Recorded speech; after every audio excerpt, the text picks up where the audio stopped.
Guys, nakalimutan kong mag-vlog.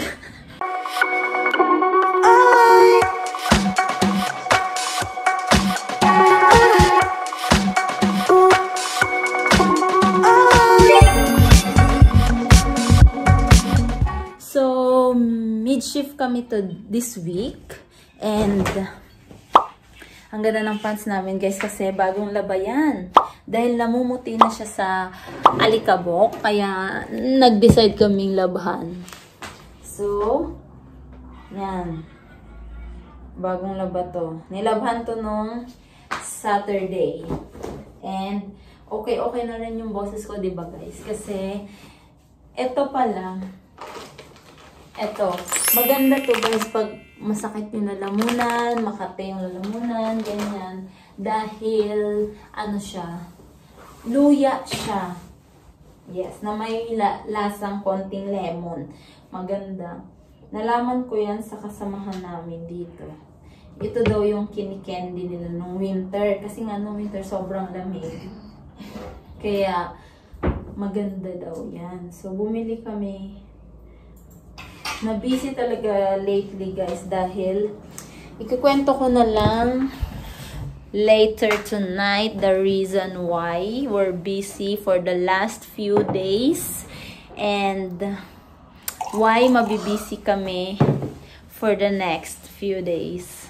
We're excited!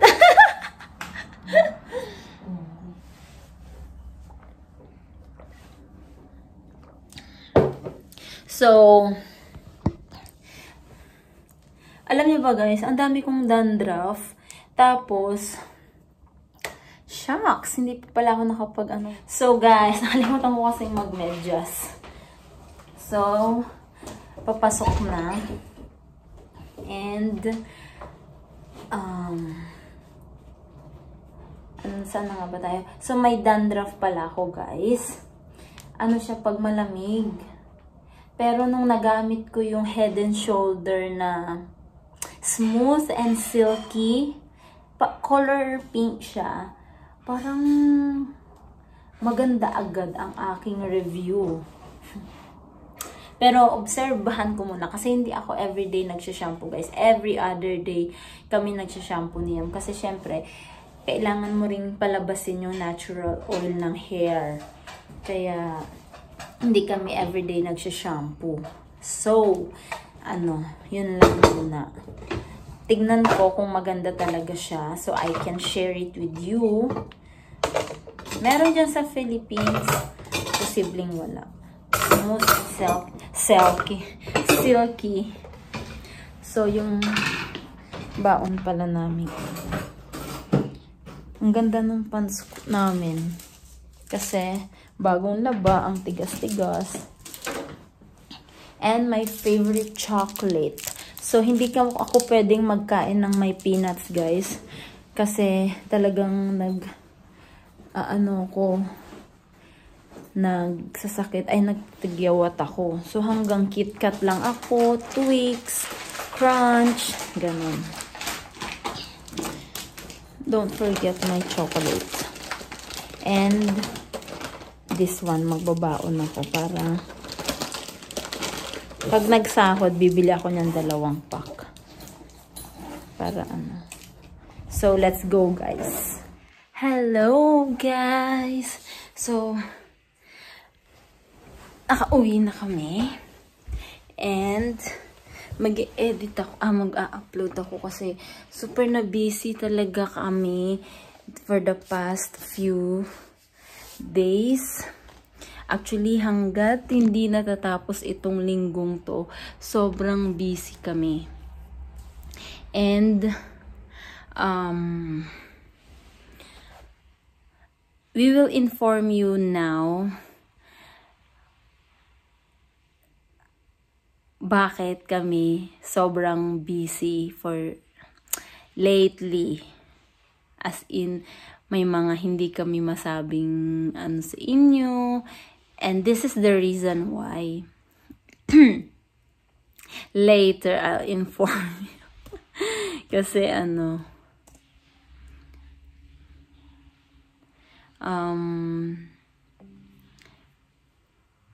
kailangan ko siyang kailangan ko siyang makausap, kailangan ko siyang kasama sa dahil kasama ko siya dapat mag-inform sa inyo. Okay.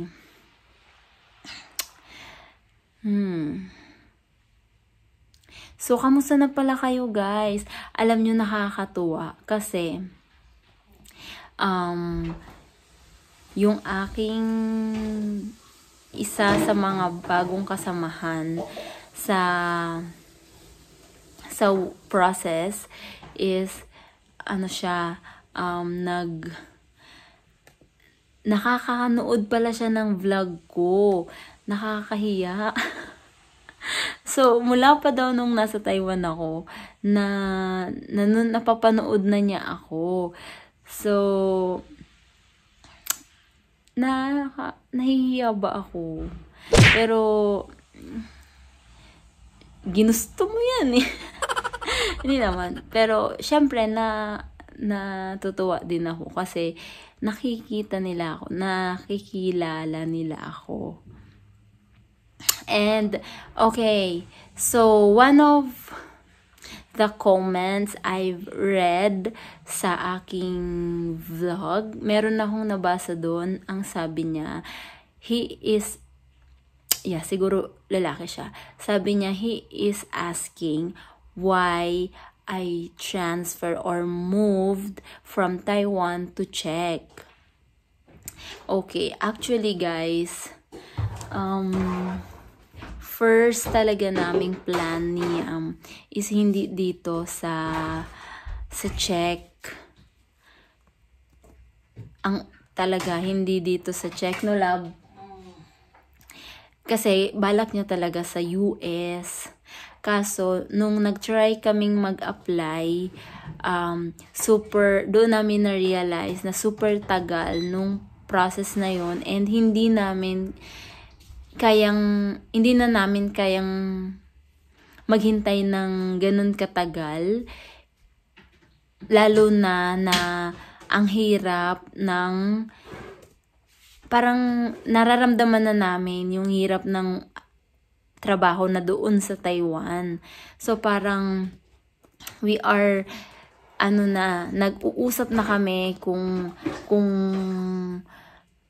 saan ba namin balak, mag-for good na ba kami sa Pinas, uuwi na ba, or sa ibang bansa. Ganong level. And then, nasaktuhan naman na nakita niya yung hiring dito sa Czech warehouse operator, which is siguro naman pasok kami doon dahil nga production operator naman kami sa Taiwan, so baka pwede. So we tried hanggang sa tuloy-tuloy naman ng process, tuloy-tuloy naman ng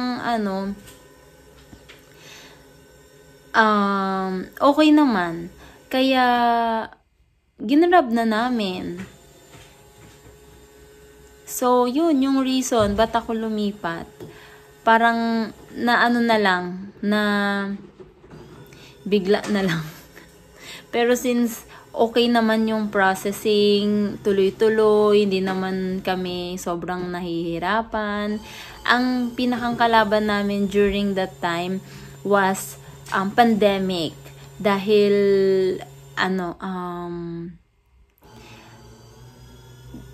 nung di ko makakalimutan, kailangan kong kunin yung aking police clearance na in-apply, ipipick up ko na siya.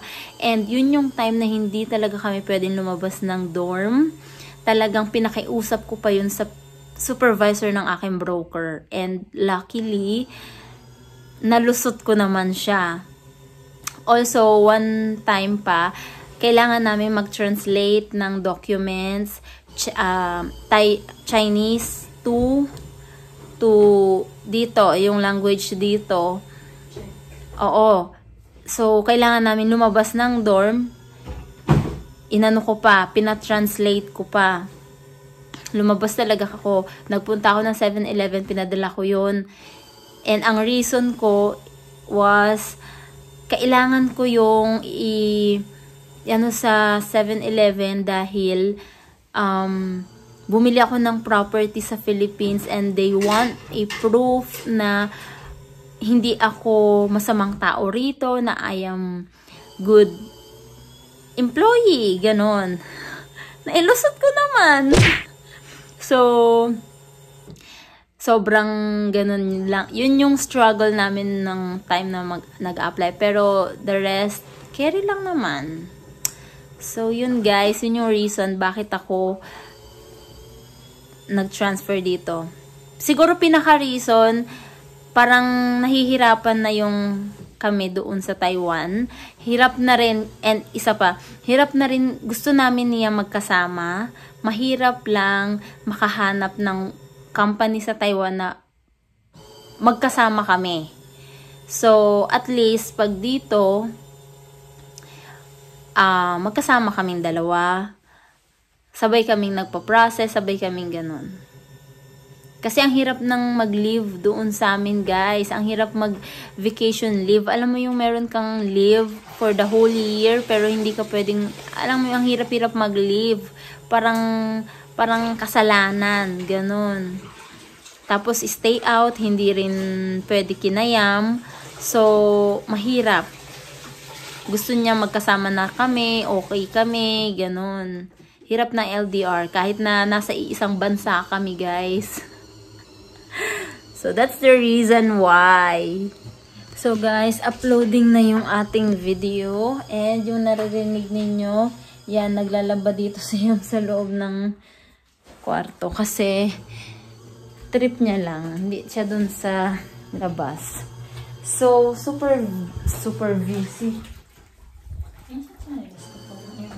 Ito yung tsinelas mo. So, busy talaga ako ngayon, guys. Kasi may after kung, ano to? Malinis ba to?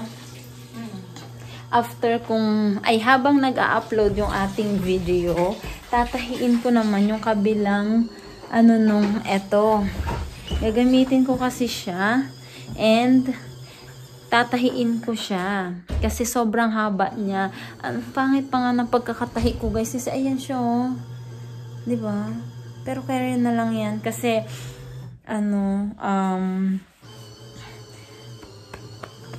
sa babandang baba naman siya. So, siguro hindi na yan pansinin.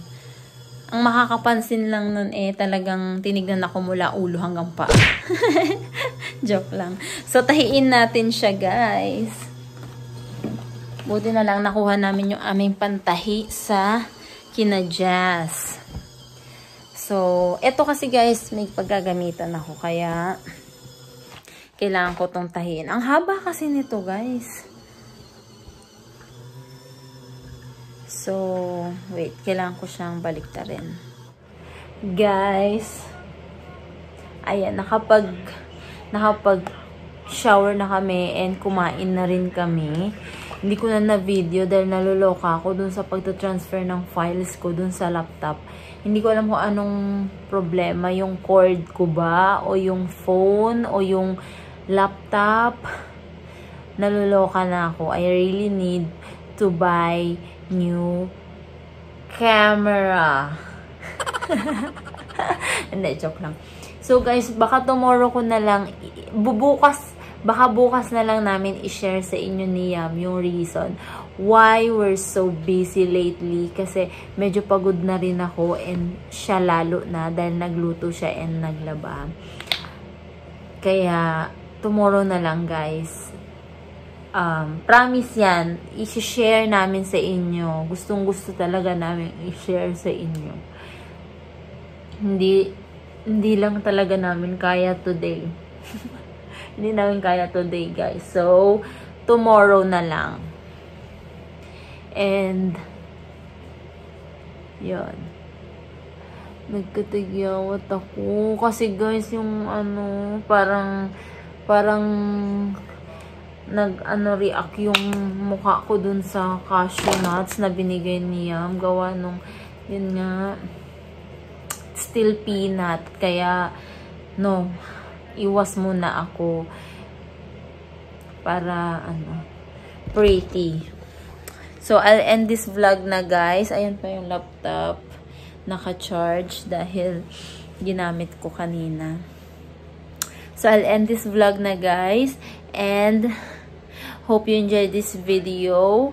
And kung hindi ka pa nakaka-subscribe dito sa aking YouTube channel, please hit the subscribe button at isabay mo na rin ang notification bell para updated ka sa aking mga new uploads. Thank you for watching and see you at my next vlogs. Bye! Good night! See you tomorrow, guys! Matulog na kayo and keep safe!